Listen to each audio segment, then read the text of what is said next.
As of the making of this video, the Destiny franchise is over 10 years old here in late 2025, 8 of those years belonging to Destiny 2. Destiny is a game with so much history, with so many interesting stories and periods to look back on that I wanted to look backwards to Destiny's past and examine some specific periods of time more closely. One such period of time would be Season of Arrivals during the Shadowkeep era.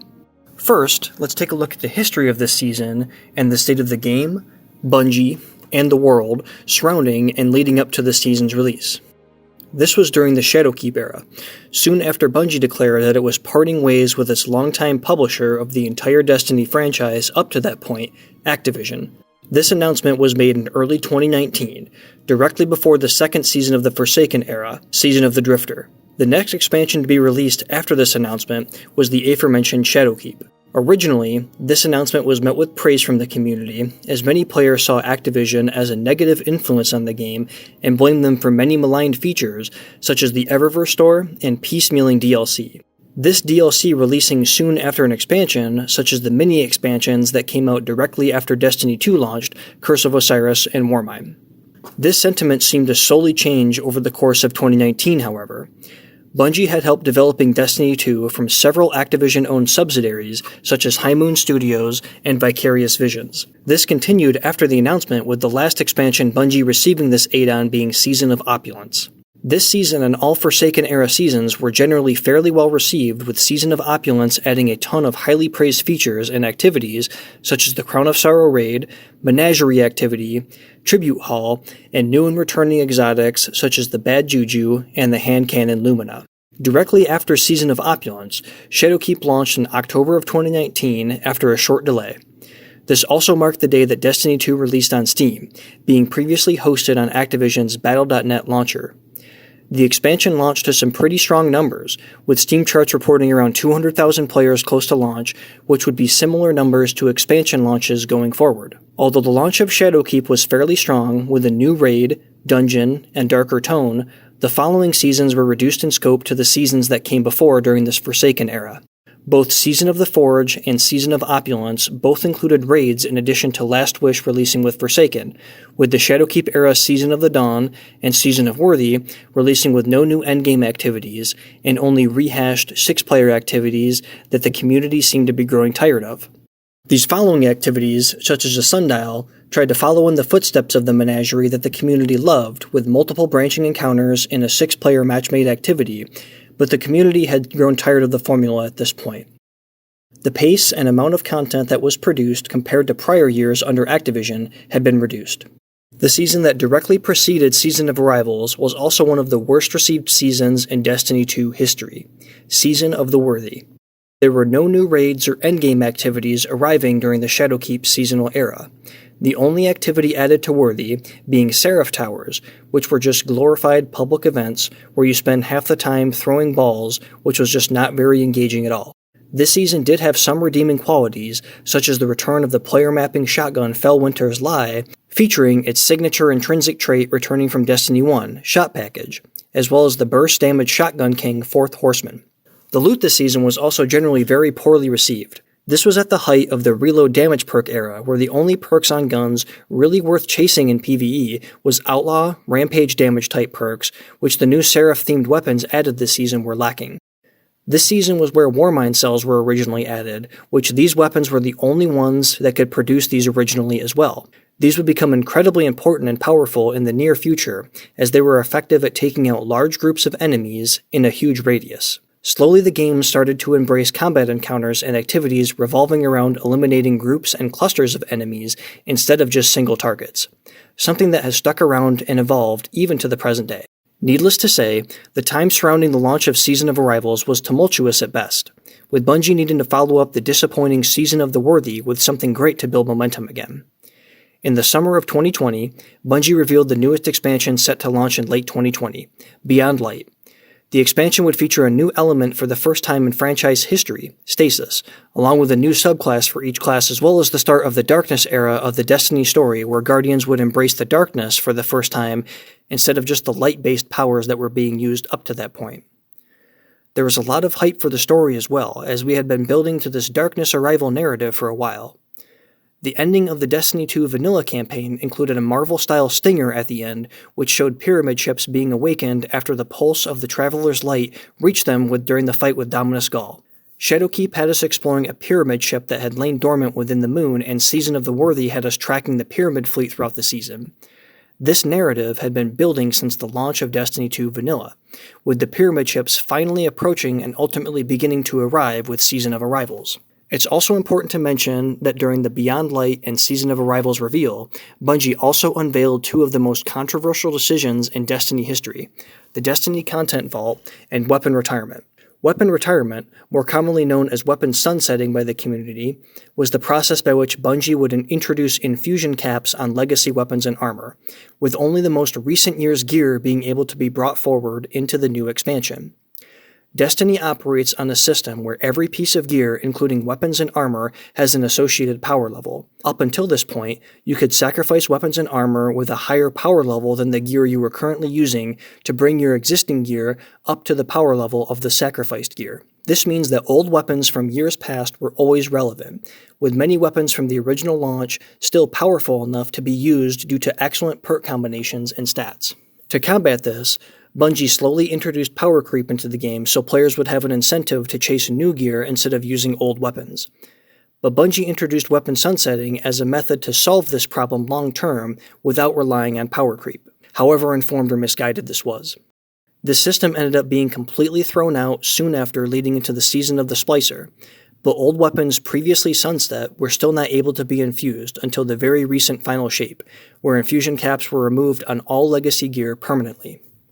In Season of Opulence, players were given the ability to target a specific weapon, and after a successful completion, were given a roll of that weapon, or 20 if you used a certain exploit. Umbral engrams, by contrast, allowed to narrow down the range of weapons you could receive from the new season or other categories, still allowing some form of RNG in the weapon farming process at the engram level. The new seasonal activity added with Season of Arrivals was called Contact. This activity was similar to the Seraph Towers of Season of the Worthy in that it was a glorified public event and featured a moat dunking mechanic that was similar to Gambit. Although this activity was not a standout, it was a cool novelty with the pyramid ships. It's important in Destiny to have activities such as this where it's not too difficult and players can focus on just killing enemies and trying out new builds, something this activity offered at the time. One of the standout aspects of this season was the quality and impactfulness of the new loot, armor mods, and artifact mods that were offered. Bungie brought the heat with this season, trying to combat the disappointment with the weapons featured in previous seasons that year. Bungie was also positioning weapon retirement as a way for them to keep the power level of weapons high and impactful, which they sought to reinforce with the offerings during this season. The new exotics added to this season were incredibly powerful and created a lasting legacy for years to come. The seasonal exotic was Witherhoard, a special ammo anarchy that inflicts a damage over time effect to enemies directly hit and also spawns pools that deal damage on death or ground hits. The catalyst for this weapon also added the auto-loading holster perk, which enabled DPS rotations of inflicting damage with your heavy weapon, swapping to Witherhoard to refresh the damage over time effect without needing to reload, and then continue with your power weapon. This exotic has been a mainstay of the game. While not exceedingly powerful, the swap to this weapon and inflict a dot effect was powerful by nature of essentially supplementing the damage of pure power weapon damage strategies such as swords or grenade launchers. The previous exotic capable of this effect being Anarchy, which was the staple of one of the most powerful loadouts in the game's history, Mountaintop, Recluse, and Anarchy, which saw many bosses evaporate in tandem with the auto-reloading effect in Well of Radiance, previously removed in Shadowkeep. Ruinous Effigy was earnable via a quest and was an incredibly unique and powerful exotic for the time. This weapon is a void trace rifle that collapses fallen enemies into interactable spheres, which can be picked up and used for melee attacks, or creating a void bubble that drains health from nearby enemies, and even a slam attack. The drain effect from using the guard on this weapon originally did unintended amounts of damage, but was eventually nerfed and corrected in a following patch. This weapon is incredibly fun to use, and although doesn't see much play nowadays, is still a fun weapon to go back and use. While not as powerful or unique as the other two, Traveler's Chosen was still unique in the way in which you obtained it after completing the quests to return to each of the vaulted planets one last time. Its main effect is building up charges via kills and spending these to provide ability energy. This weapon never really caught on as it was released during a time where weapons were more the focus than they are today in the mainly ability-focused gameplay the game features today. As time went on after this weapon, this effect would be featured on perks for legendary weapons such as Wellspring and various fragments returning and creating ability energy. The need for a weapon to provide energy purely was never really needed, and this weapon faded into obscurity. This season featured the return of the fan-favorite swords from Destiny 1, Dark Drinker, and Boltcaster, reborn in legendary weapon form as the swords Falling Guillotine and Temptation's Hook respectively. Previously in Destiny 1, these swords were exotic quality, and it was cool to see them return in legendary form so that they could be used with other powerful exotics. In the previous season, patch 2.8.0 came with a major rework for how swords worked in the game. This added an energy system for swords that could be used for blocks and at the time to unleash a heavy uppercut attack which would expend sword energy and increase damage based on the amount of charge consumed. This rework paved the way for Falling Guillotine to absolutely dominate the PvE meta at the time. Falling Guillotine added the new Vortex frame archetype to the game, which behaved similar to Dark Drinker from Destiny 1, adding a whirlwind heavy attack instead of the standard uppercut. Originally, this heavy attack cost 4 sword ammo and would hit for around 4.7 times the damage of 4 normal swings at full sword charge, making it worth it to use as often as possible. This also looks incredibly cool and was a much-needed change of pace, as swords had never really been meta options in the game up to this point. In addition, Bungie had been slowly developing the Charged with Light armor mod system that was introduced in Season of Dawn, and added a new mod called Lucent Blade during Season of Arrivals. Although not stackable with other buffs such as Well of Radiance or Bubble Titan, this mod would boost sword damage by a further 35% and increase sword's charge rate for increased frequency of heavy attacks.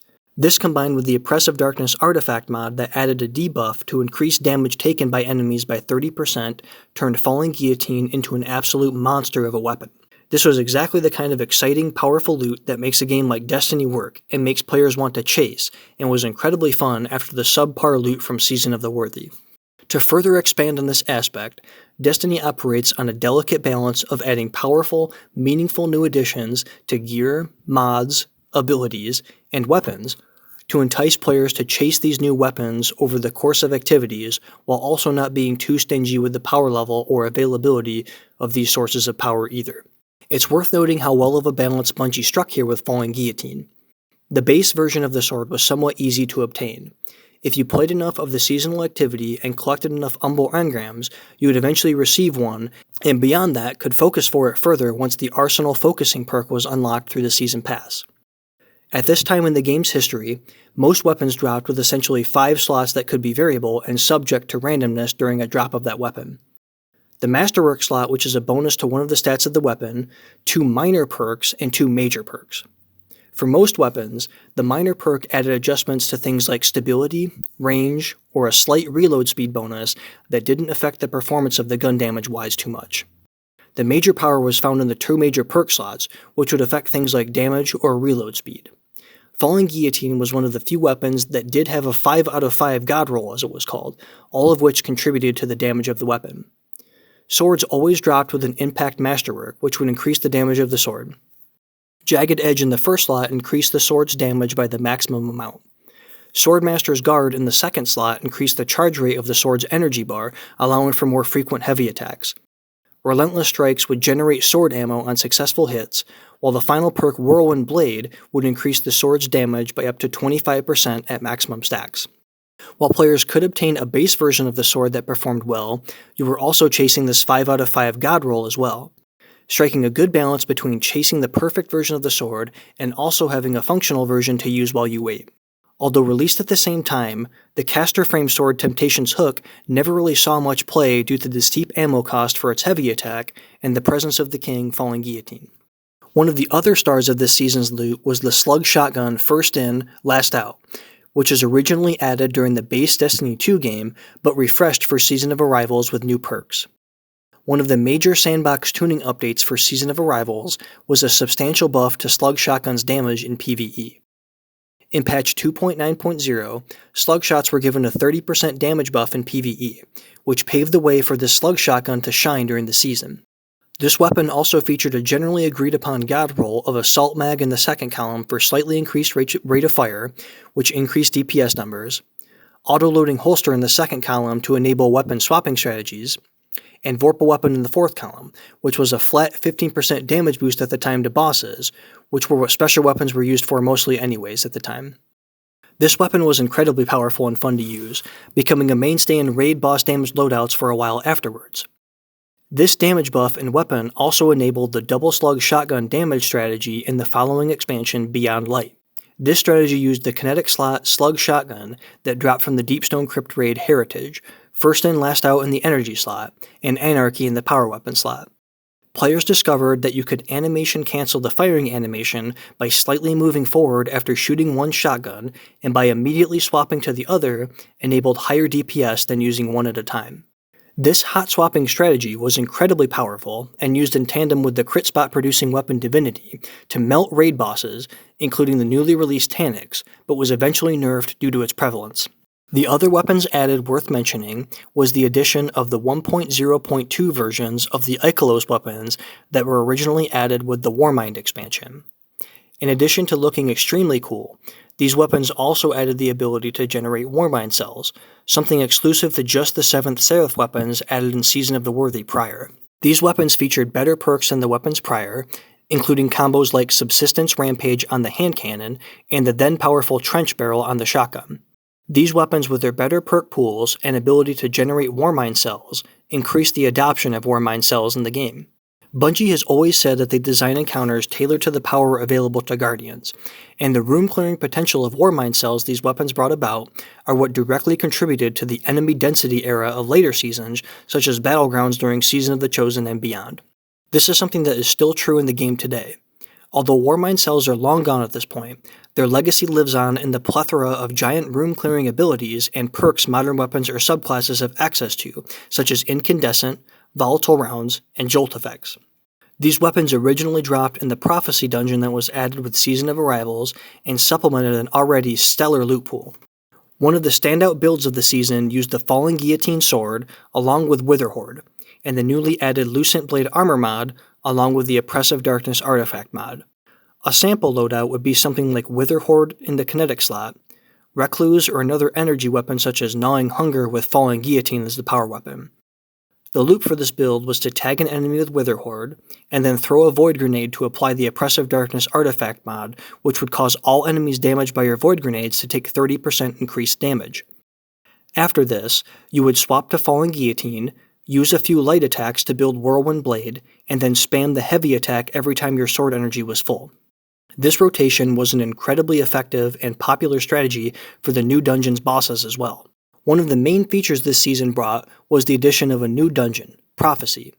This was the first time we had seen a dungeon added to the game during a seasonal update, outside of an expansion launch.